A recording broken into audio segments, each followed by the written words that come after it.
Alright, so I haven't been able to post for a little while because I've been traveling and packing and don't have Wi-Fi right now.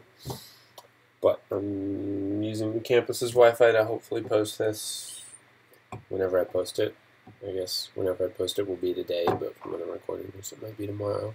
Anyway, these are the photos from the last couple days. I'll run through them one by one in different videos, and then sort of like what I did with my Moab trip or Utah trip.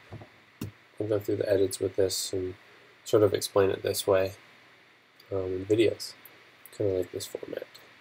So today, or this day, would be, I believe, the 17th. Yes, August 17th. No idea what day of the week that was. But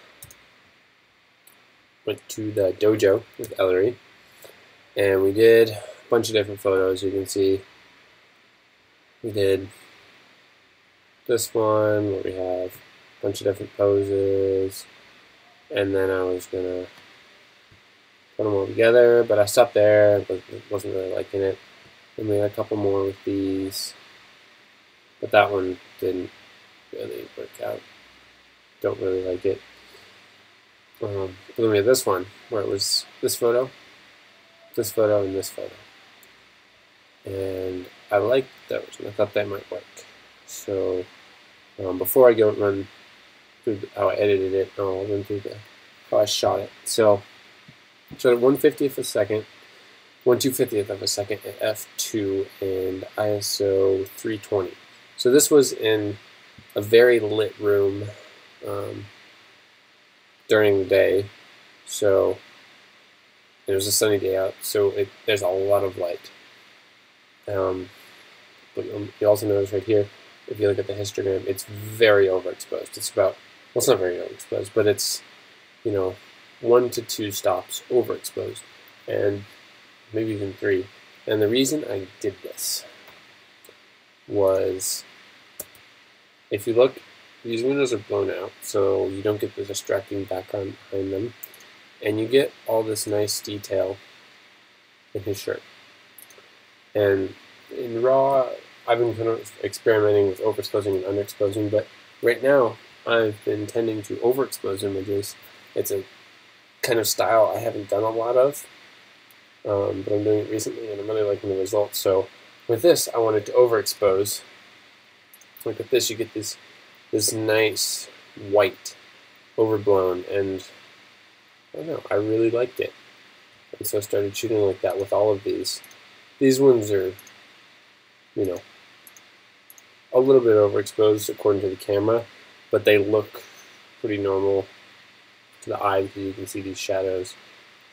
But the backgrounds are blown out, which kind of helps with keeping it simple and easy for your eye to follow. So anyway, go into the editing. So I had these 3 photos right here. So those 2 were shot at the same tripod level. The camera didn't move at all. But I thought his head right here might be a little bit too high compositionally. It's right in the middle. Didn't really like it. So I had him do this one. And his feet, was a little bit cut off, so I was like, no. So I took this tripod and just panned it, or tilted it down a hair, so it's the same left and right, but up and down it's a little different. There's also a little bit of distortion, but the main portion is fine. I was shooting at 50 millimeters, and on a 1.6 crop that's 85, but 35 to 50, 35 if it's a 1.6 and 50 if it's a 35 millimeter standard. There's almost no distortion because it's how basically the eye sees. And at this focal length for this lens, there's not a lot of distortion. There's a little bit of barrel. If you look, maybe that's even fish. It's not barrel. That's a little bit of a fishbowl. You can see the parallel lines don't really match up at the end, but they're really close. They're really close. I can't even tell if it's barrel or fish, but the point is it's really, really close. So using this photo and merging them together, compositing will work. So that's what I did. Took them in Photoshop, and I'll open this up for you guys to see what I did. This is this one. Okay, so I have that photo. Simply put that one over. Just had that as a mask. Use this gradient filter right here.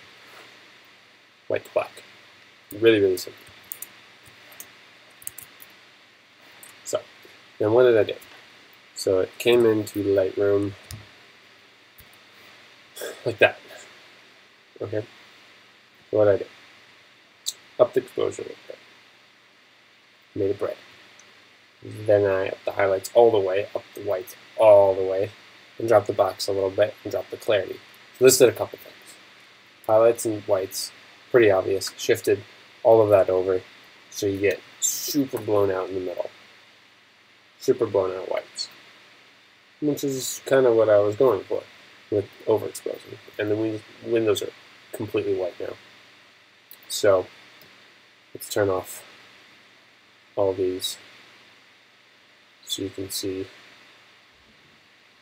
what did what. So basic for the blacks, just brought some of the blacks down from this and this kind of old blacks. And then drop the clarity. That was to soften up in here, his face.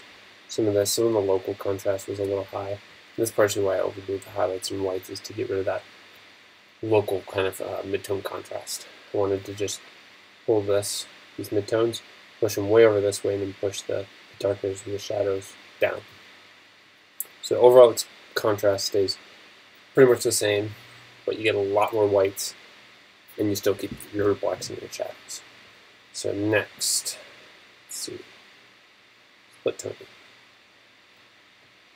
And it's black and white conversion. I'll actually go over that first. Okay, so lowered the reds, so darkened the reds, basically darkened all of these.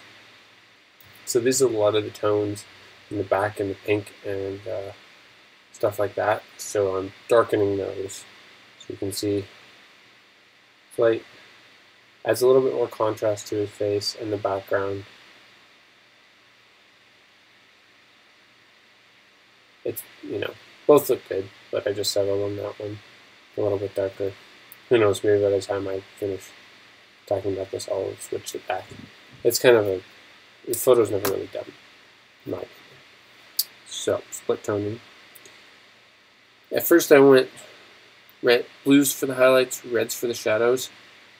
Didn't really like that. It just felt off. So then I swapped it and put blues for the shadows, so it's the darker, cooler color, goes with the darks, and then the warm color, usually associated with brightness, so that went with the highlights, and that gave it a nice warm look. But the shadows, instead of being like that, if you add a little bit of it, it's more of a maroon actually. It adds that little red back in, changes this more to a black. So around there.